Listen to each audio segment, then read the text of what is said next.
l'issue du dialogue aujourd'hui, on voit. Comment vous regardez l'après-dialogue en tant que président de la conscience libre?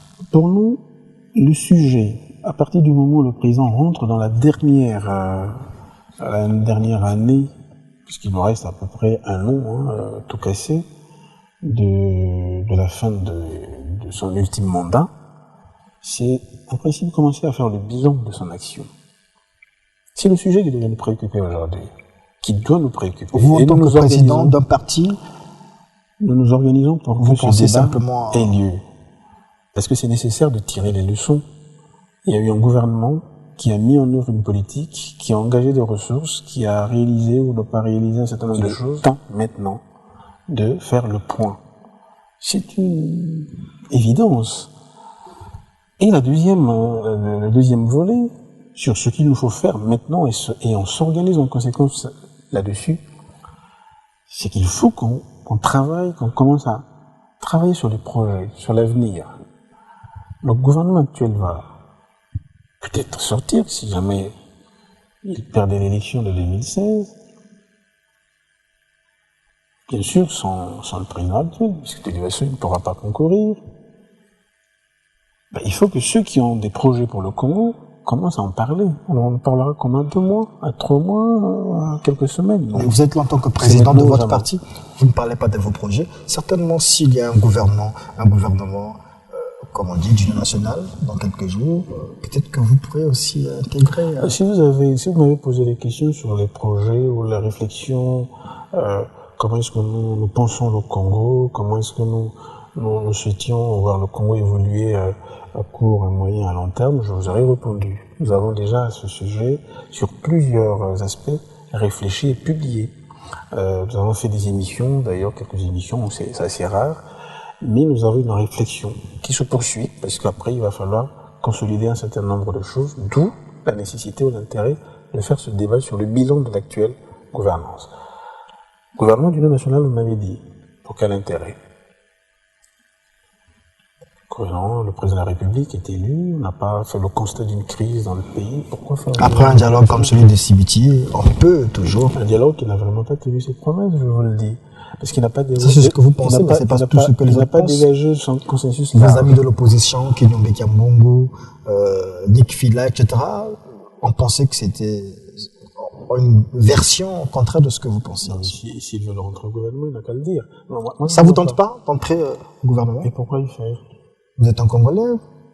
Non, mais moi, je me suis engagé. Vous êtes un républicain? Je me suis engagé en politique, pas pour profiter des opportunités, je veux dire, d'être opportuniste, non. Ceux qui sont dans les gouvernements sont des opportunistes. Je ne participe à une action, je ne m'engage à quelque chose que dans la mesure où ça correspond à soit un impératif, soit à un compromis. Quel est le compromis aujourd'hui? Quelle est l'exigence? Quelle est la contrainte qui ferait que l'opposition aille siéger au gouvernement? Quel est le problème que l'on veut régler? C'est simplement ça. Quel est le problème que l'on veut régler qui nécessite l'entrée au gouvernement? Le gouvernement ne devait pas être l'apanage simplement de ceux de la majorité. Dans le gouvernement, nous avons Minari qui est de l'opposition. Nous avons, voilà. Et puis la République a besoin de toutes ses forces. Oui, non, mais ça fait partie des confusions, évidemment, qui ne permettent pas aujourd'hui de clarifier le débat politique. Il ne s'agit pas de dire que je suis opposant et qu'on le devient, et qu'on l'est. Après, il faut savoir quelles sont les lignes de démarcation. Qu'est-ce que ces opposants-là que vous citez font dans un gouvernement? Ils servent la République, non? Très bien. À ce moment-là, ils sont au pouvoir. C'est aussi simple, on peut assumer simplement le fait d'être au pouvoir. Donc, demain, s'il n'arrivait qu'en 2016, vous êtes élu président, donc vous travaillerez seul sans ce... Je vous l'ai expliqué tout à l'heure que si des circonstances, s'il y a une raison particulière, s'il y a une crise qui oblige que les partis, opposition, pouvoir parfois jusqu'à élargir à la société civile, une situation particulière qui nécessite que les forces se mettent ensemble pour gouverner l'État pendant un moment, ça se justifierait. La question que je repose aujourd'hui, quel est le problème? Quelle est la justification? Quel est l'intérêt d'aller vers un gouvernement d'union nationale? Est-ce qu'on n'est pas censé travailler ensemble, qu'on soit de l'opposition, qu'on soit de la majorité, On est des Congolais. On sert la République, on ne sert pas l'opposition, on ne sert pas la majorité présidentielle. Moi, je suis d'accord avec vous, mais on sert le pays, on sert les intérêts nationaux en faisant de l'opposition.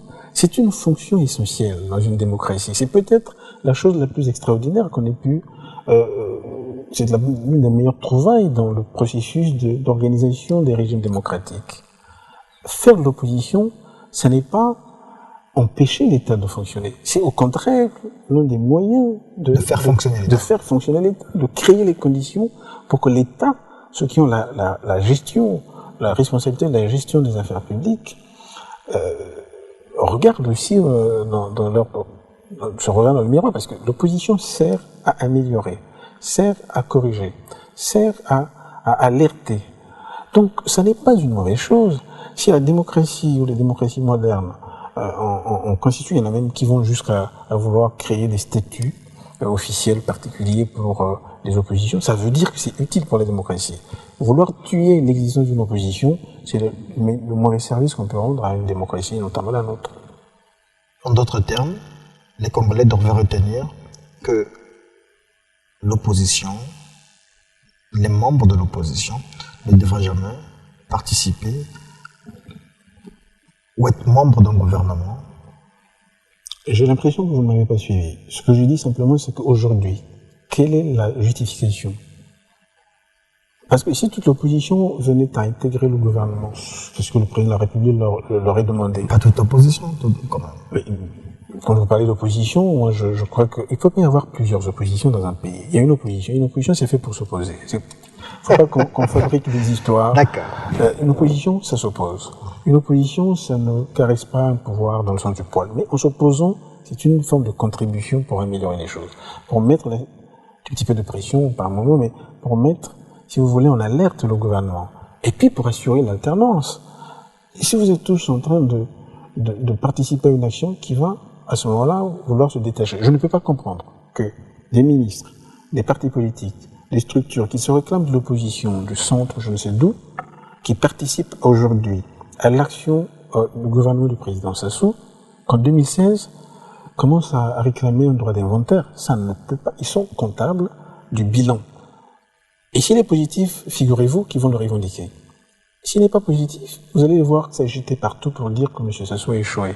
Si M. Sassou a échoué, il échouera avec ceux qui se prétendent être de l'opposition, qui participent au gouvernement actuel. En parlant de 2016, clair. En parlant d'alternance, vous êtes prêt pour l'alternance? Ah, si c'est pour l'alternance, candidat. Bien entendu. Candidat en 2016. Alors écoutez, c'est une question. Vous savez, quand on veut être candidat, ça veut dire que on prétend aller prendre la responsabilité de la gestion de l'État. Il y a des questions qui agitent le pays. Je crois que les Congolais ne sont pas suffisamment aujourd'hui prêts à suivre. Mais figurez-vous, et je peux vous rassurer, il y a des téléspectateurs qui nous regardent, que nous travaillons depuis plusieurs mois, pour ne pas dire plusieurs années, à ce que notre ambition, notre objectif, c'est pour mettre en œuvre tout ce que nous croyons être bien, important et utile pour le pays, d'aller à la conquête de ce pouvoir. 2016, vous serez candidat? Ah, mais 2016, nous y préparons. Au cas où ça marche, vous travaillerez seul, sans... Je n'ai pas dit ça. Moi, je souhaite simplement qu'en 2016, si l'élection si vous êtes élu président, est transparente, que j'étais, puisque vous insistez sur cette hypothèse, il n'y a pas de raison aujourd'hui, s'il y a... Je vais vous dire. Le Parti congolais du travail aujourd'hui est majoritaire à l'Assemblée. Et d'ailleurs, c'est l'un des arguments qui a été agité à un moment donné, que le nouveau président, s'il sort de l'opposition, n'aurait pas une majorité pour gouverner. Bon, ce qui n'est pas en principe un problème, parce qu'on a voulu faire peur pour rien. Ça veut dire que le président de la République, qui sera élu en 2016, va devoir cohabiter avec une majorité du Parti congolais du travail. Pendant au moins, je sais pas, un an, jusqu'à aux élections législatives de 2017. Il y a nécessairement des discussions, des consensus, des compromis à dégager. Sauf si cette majorité, si cela arrivait malheureusement, voudrait bloquer l'action du nouveau président, qu'il soit par exemple amené sur certaines matières à légiférer par ordonnance, etc. Tous les mécanismes sont prévus. Mais a priori, je ne vois pas pourquoi est-ce qu'un président élu va avoir peur de diriger le pays. il va certainement gagner dans le cadre d'une coalition. C'est pas suffisant pour dégager suffisamment de compétences, gérer normalement le pays, et que les autres fassent l'opposition, comme nous le faisons aujourd'hui, pour aider le gouvernement qui sera en place cette fois-là à faire attention, à mieux regarder, à mieux se regarder, à faire...